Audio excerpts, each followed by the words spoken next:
to the American Dad Podcast. Yeah, boy.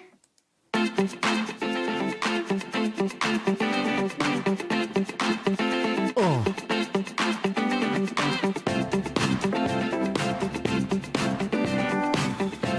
Day number 2 podcast, episode 26 for the American Dad Podcast. This is your host, Andrew.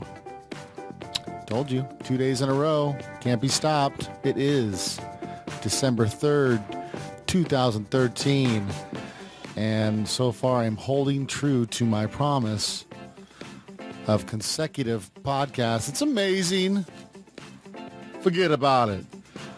Yeah, I've got a topic that I'm underprepared for, and I really want to talk about, so that's what we're going to do. This topic is called divorce. What's it good for? I don't think it's good for anything. Well, maybe in some cases. But I have some personal experience with this. I haven't been divorced. My parents have been divorced. And even I think it was like maybe 4 or 5 months ago, my mom was like, "You should talk about divorce and how bad that is." She said something like that. That's when we had the whole crew together, and so it's been on my mind. And I felt like today, well, why not? Why not? Why don't we just talk about it today, right? Let's discuss it. Let's upset people. Everybody's got their own experience with divorce. Maybe they know somebody, or maybe they've been through it, or like me, maybe their parents got a divorce. And even then, divorce can happen at any time. Doesn't necessarily mean it's going to happen when you're a young kid and your parents get divorced. It can even happen when you're older, which I'm seeing more and more for some reason. Maybe I'm just noticing it. Maybe it's always been this way, but I've seen, it's maybe empty nesters getting divorces after their kids, get married and move out and all that kind of good stuff. So, I just didn't want to give you my only opinion. So I looked up, so I Googled some stuff, I wanted to have a different perspective since I don't have a co-host. And so I found a website, which I thought really just kind of touched on some of the great top reasons people typically get divorces, or at least good reasons for divorce, I guess you could say. It's the website's called powerof2marriage.com. And then I'll put a link to it in the video notes. So this is the top 6 reasons for divorce, and it gives when to stay and when to leave. I probably agree with most of these thoughts on this. The first number one reason, I guess they would consider to be a good reason to get divorced, is control. Now, I'm sure you know this guy or this woman, the very controlling spouse, attempts to control the spouse's behavior, control the friends, the finances, threatens them, gets mad, criticizes the hell out of them, controls the money in the sense where he doesn't make sure the spouse doesn't have any money so she can't do anything. I've seen in my own experiences, in my bubble of life, spouses who won't let their wives wear specific clothes, even though they're super duper modest, won't let them wear makeup. If they ever do themselves up nice, then it's an automatic accusation of infidelity, even though that's couldn't be further from the truth. But it's about control. And it's a sad thing. It's just it's a form of mental abuse that's out there with many relationships today, and it's sad when you see it. It really is, because the spouse is kind of living in a trapped world. Addiction. This is another one I've seen in my bubble of life. Addiction is a persistent. The spouse will have persistent history of gambling, drug or alcohol use, or other behavior that harms the spouse, children, and family relationships. Gambling will literally, gambling is just like anything else. It's horrible. It will tear apart a family, just like drugs or alcohol. I mean, when there's no stopping the person from gambling, I mean, there's you can't trust anything that's going to happen. You might lose your house over it. You might lose your car. You're going to go bankrupt, all because one spouse can't control their addiction. Maybe it's two spouses, But I'm just saying that will definitely have people talking about divorce in a relationship. Repeated cheating. Listen, nobody wants to be married. Somebody's going to keep cheating on them over and over again, and that's just it's a sad truth. What can you say about that? Mistreatment of children, violence and inappropriate sexual behavior towards children, biological or not, amongst reasons for divorce. This twin calls for immediate action. Remove yourself and the children from the person right away and seek professional help. No brainer, folks. If your spouse is, whether it be abuse, like physical abuse or sexual abuse to children, get the hell out of there. Find somewhere else to go. There's places to go. Just got to find them. Unchecked mental disorder can screw up a relationship. I don't have much experience with this. Where it's like a diagnosed mental disorder, but I can see how that can certainly ruin a marriage. And of course, physical violence, spouses beating up on each other, even on the children. Again, get the hell out of there. It's time to get out of there. Stuff like that. You always hope that that it'll stop or something like that. Listen, more than likely it's not going to stop, especially at the adult age that they're at. They're still going to keep doing it. So, I mean, those are 6, if I was to say those are good reasons for, what are good reasons to get divorced? Those right there, it would be some reasons. I think that, there are some things in there that, probably could be changed. Repeated cheating, a person has the ability not to do that.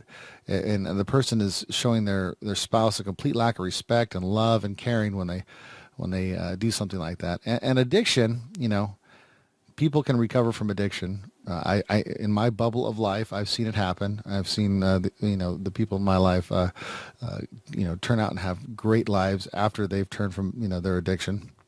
So those are probably the two that I think that people could probably work through if they really wanted to. But you gotta want to. Let's see here. These are the ones that I don't. I'm not going to read. I'm just going to read the titles because I think they leave more open to discussion. The first one is these are the problems that could be fixed, but people get divorced over this stuff. We just don't communicate very well and can't seem to resolve our conflicts. Yeah, I don't think that is a reason for divorce. You can work past that. Go to marriage counseling, learn how to communicate a little bit better. It's just so. I just want to say a bad word right now. It's a wussy way out of it. It's BS, and especially if you got kids in your lives. And you're going to destroy a marriage or just let go of a marriage and destroy a family unit over that crap. You need to grow up. And this is Andrew coming out here. This is what I would say to a friend. This is what I would say to in a conversation with my brother, whether he agreed with it or not. This is just me and you talking. Now, I'm not accusing anybody of anything, but this is just my feelings. I just don't love him anymore. I don't. Something has to go terribly wrong. Or maybe you never loved him to begin with, but something has to go terribly wrong for you just to look at your spouse and just go, I just don't love you anymore. If I would just have to imagine, it takes a very long time to come to that conclusion where you just say that. You just cannot wake up one day and say, I just don't love him anymore. Maybe that's I just don't get that. I just want to say mean things when I read that. I have all these mean things lined up that I want to say. I'm just going to try not to say that. Another excuse, because it'll be better for the kids. Maybe you're arguing a lot and fighting. Listen, plenty of parents fight and argue. It happens. I mean, I'm not saying it's the healthiest way to be in a marriage, but you know, I'm not scarred by my parents arguing.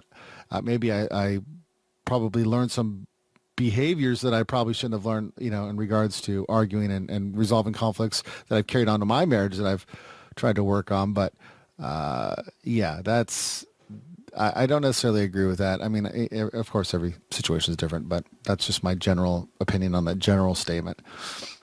He's just not the same person I married. You know what? He's probably not going to be, or she's not going to be, because people grow and they have more experiences, and they get a job and they move up in the corporate world, and they have, they're not playing with, they're not, the dad's not playing, or excuse me, the husband's not playing Nintendo anymore. He's moved on to other things, and now he's playing golf, and he has different interests. That's going to happen. The difference is that you realize that you guys are going to grow, and you guys need to grow together. My wife doesn't have the same interests that she did when I first married her 10 years ago. And neither do I. I mean, I've moved on to different things in my life, interests, and she's either wants to be a part of it or she supports it. But either way, it's not a deal breaker. And then I don't trust him anymore. Now that's a tough one, because, there has to be some reason that there's no trust there, but trust can certainly be earned back.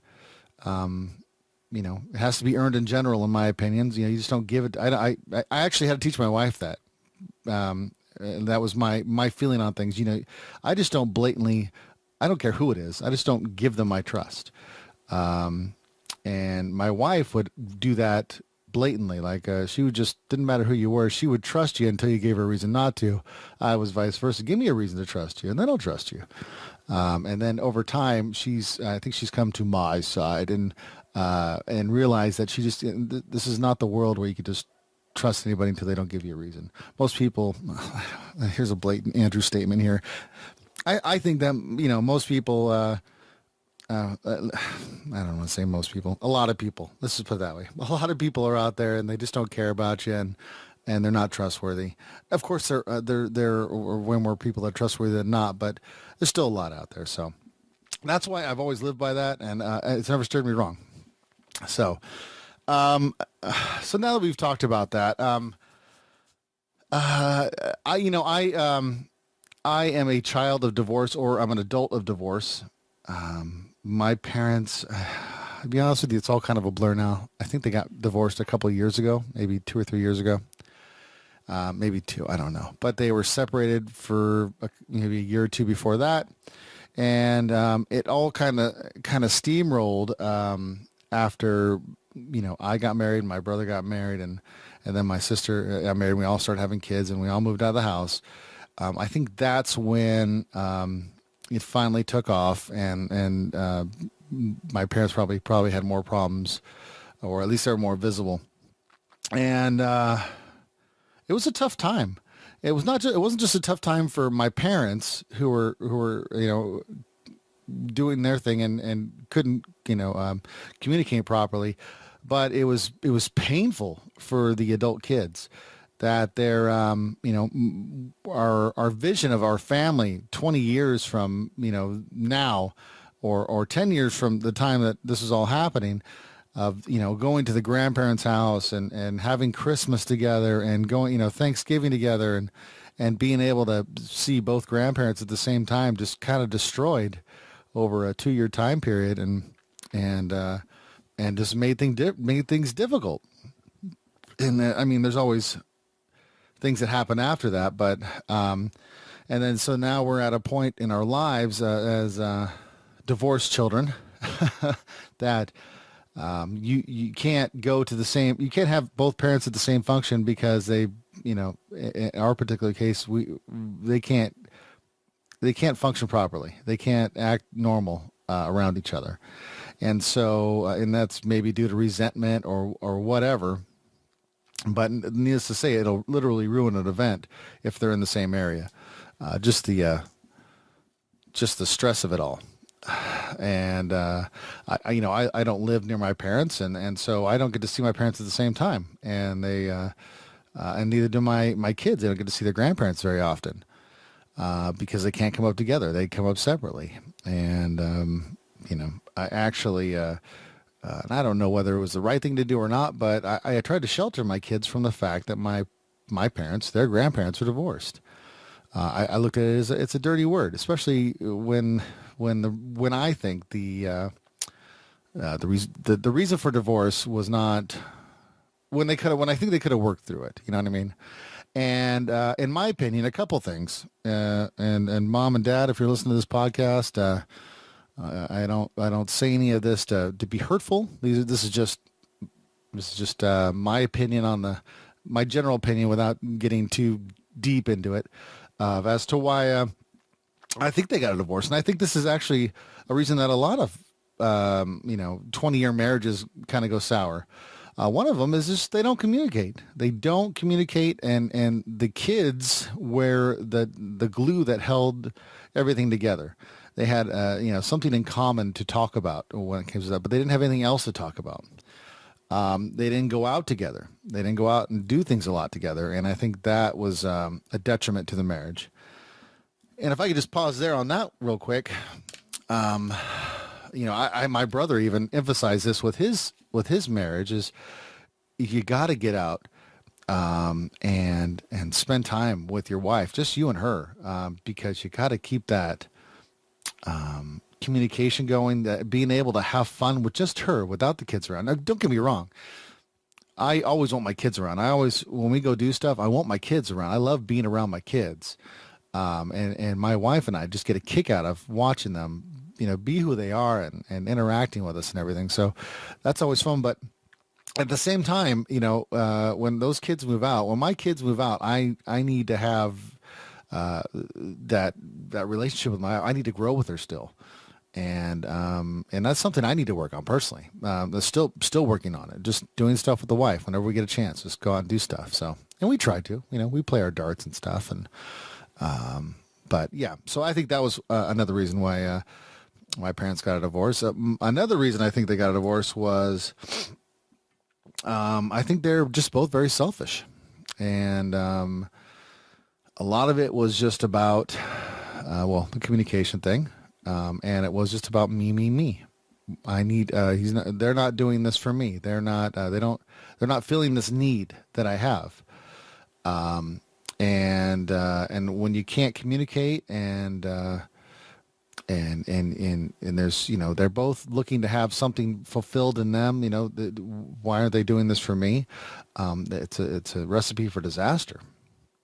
And like I said, there's fallout because of that. So when there's no infidelity, there's no abuse of substances or gambling, and it's just this lull of we're not getting along, and I can't talk to you about it, and I'm unhappy. Well, I just think that's, for the lack of better words, crap. I think that you're letting yourself down, and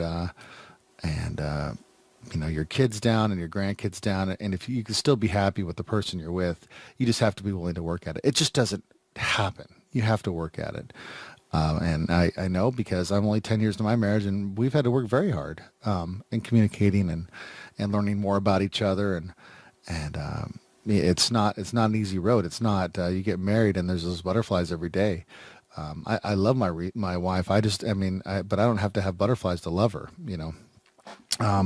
So, in that same,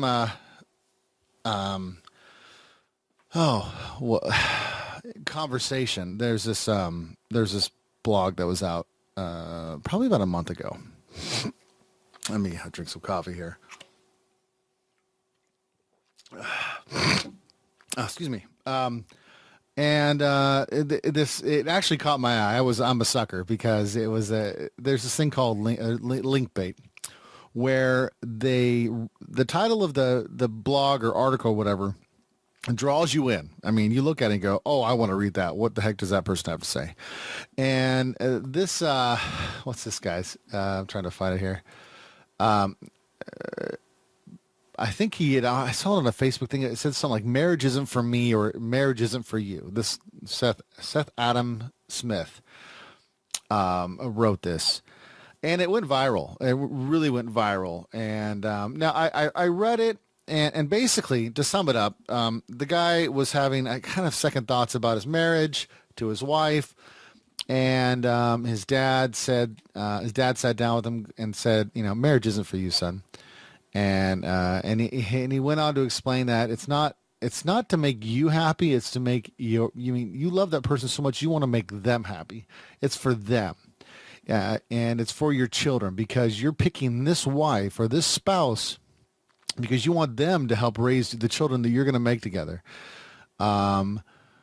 Marriage is supposed to be about the other person.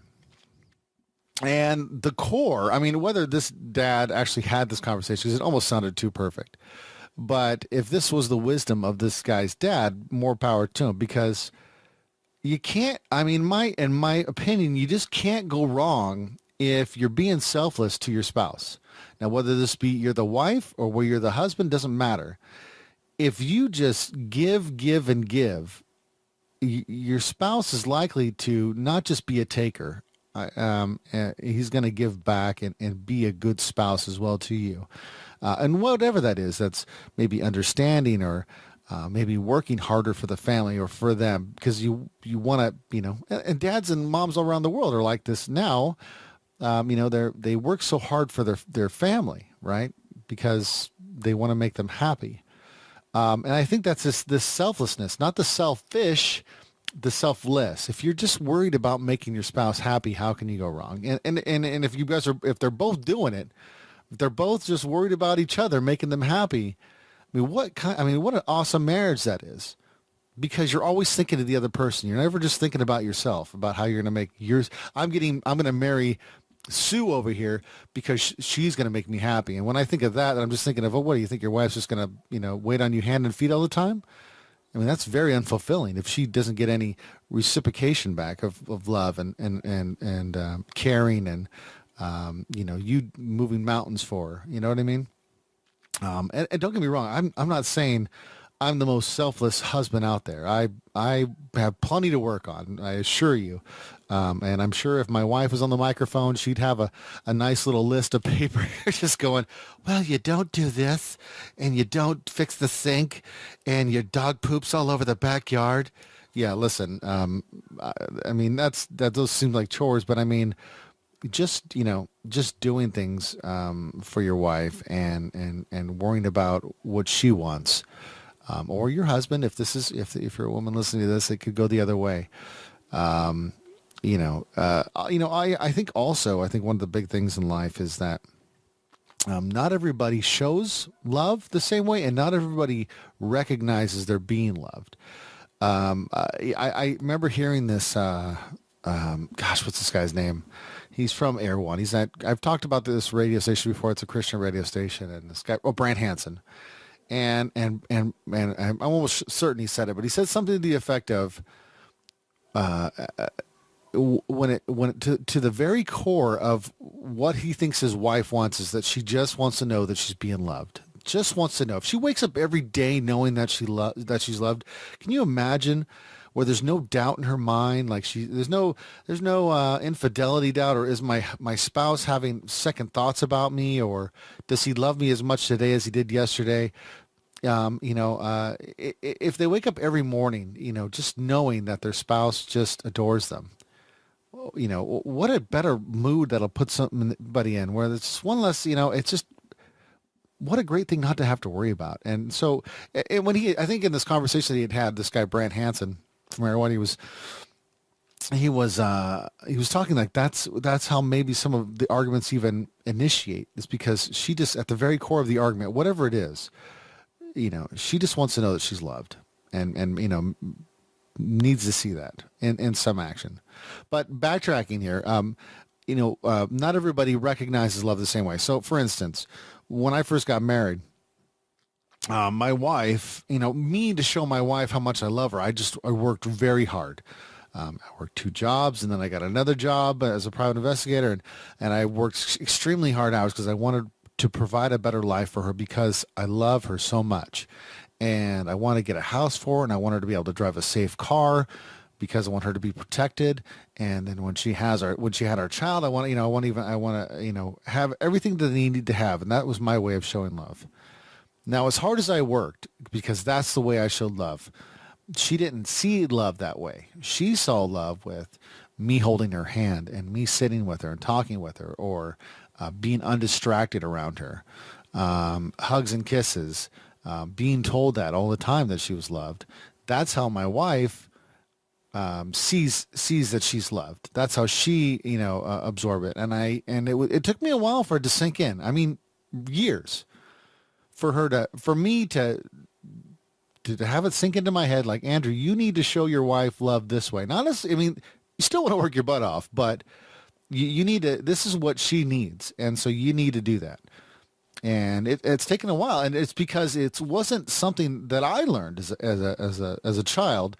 That's I felt like my dad showed love to the family and to my mom by working so hard to make a better life. That's how he wanted to show it. And don't get me wrong, my dad told me he loved me and he hugged me and all that kind of good stuff, and he that was great. But I'm just saying that this is how my relationship is. And I think that when I kind of broke myself out of that habit of just thinking how I like to show love, it's in just doing it the way that she wanted, and that I think my relationship with my wife got better, and I think there was less arguments. I mean, there's an argument once every 6 months, and I know it sounds far and few between, but I mean that I can recall. Like I don't sit here. I couldn't tell you an argument that we got about, and there's nothing that just stands out. Like if it's an argument, it doesn't last very long and it's over something silly, and then maybe we're just both grouchy. It's not about, she has any doubts that I love her. So, that's my thoughts on it. I'm sure I'll revisit this. I don't know. I just think that, it's just, we give up too easy on our marriages, I think we're sometimes, and I'm not saying this is a blanket statement. It doesn't apply to everybody, but I think sometimes that we're just more worried about what can this person do for me, or what they're not doing for me, what they're not fulfilling. And we don't think enough about what we can do for them. And I think if we did, it might change marriages a little bit. I do. I really do. I have an associate's in dadology, and you guys know that I have a bachelor's in parenting advice. I'm working on my master's in marriage advice, so I'll let you know when I get that degree. Just kidding. So that's going to be it for today, guys. I don't know. I'd be interested in hearing your thoughts on this. I really would. I don't read parenting books. I've read a couple, and I don't read marriage books. I have a trust issue. I have to really trust the author. I just don't randomly read books. But if there's any out there that you guys know of, let me know. I'd love to hear about them. If you guys have any thoughts on this marriage topic, feel free to comment in the either in the YouTube video or in the article, or in the on the American Dad podcast post. But hey, tell your wife, tell your husband you love him, give him a hug, and that's about it, guys. So I will chat with you guys tomorrow on day 3. We're going to talk about something cool. I don't know what it's going to be yet. I'll figure it out tonight. Take it easy.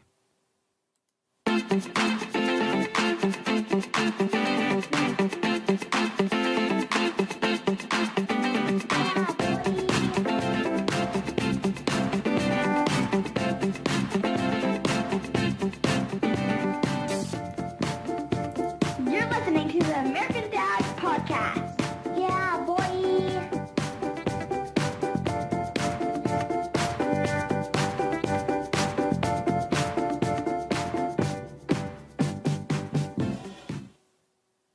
Hey, thanks again for watching the video. I would highly recommend going down there and clicking that subscribe button.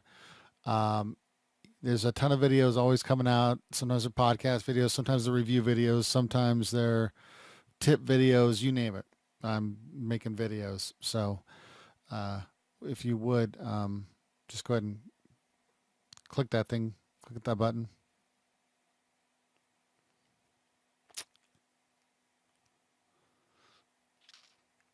Did you click it yet?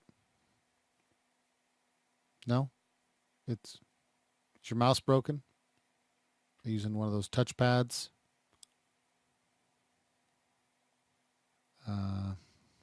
Listen, I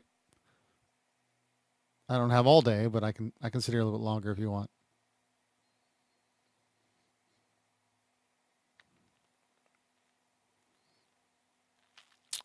All right then. Awkward.